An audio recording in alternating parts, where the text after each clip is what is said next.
Audio Jungle. Audio Jungle. Usman UUA. Audio Jungle. Assalamu alaikum wa rahmatullah. Barka da zuwa C Programming Hausa, inda za mu koyi C Programming cikin harshen Hausa daga matakin farko har zuwa ƙarshe. Wannan ne bidiyon farko. Ni ne Usman, kuma a wannan bidiyo za mu fara da gabatar da C Programming. Me yasa za mu koyi C Programming da kuma nau'ikan bayanai wato data types. Menene C Programming? C Programming yare ne da ake amfani da shi wajen ƙirƙirar manhaja wato software da kuma uwar na'ura wato operating system kamar su Unix. Dennis Ritchie ne ya ƙirƙiro shi a shekara ta 1972 a ƙasar Amerika. Me yasa za mu koyi C Programming? C Programming yana da sauƙin koyo idan aka haɗa shi da sauran programming language. Yana ɗaya daga cikin sanannun yarurruka a duniya.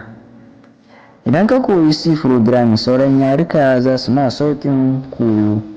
Ana amfani da shi a duka fasahohin duniya. Nau'ukan bayanai a C Programming wato data types.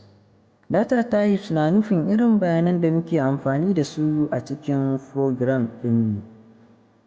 Nau'ukan bayanai suke bayyana me za mu ajiye a memorin kwamfuta. Data types sun kasu gida uku: integral, character da kuma float. Na farko, character. Su ne bayanai mafi ƙanƙanta da mu ajiyewa a ma'ajin kwamfuta. Sannan ana ajiye su a single quote. Misali, character X equal to A, character Y equal to 1, character none equal to 2. Na biyu, integral.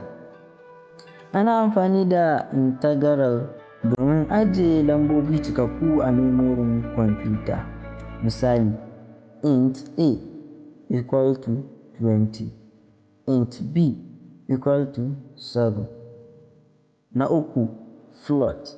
Ana amfani da float domin ajiye lambobi masu ɗigon decimal point. Misali, float A equal to 2.5, float X equal to 0.1.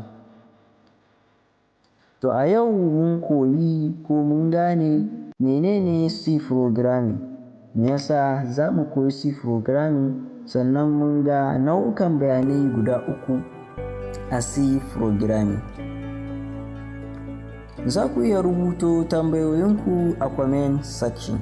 Idan ka ji daɗin wannan bidiyon, danna like, subscribe da kuma share domin wasu su amfana. Sai mun haɗu a bidiyo ta gaba.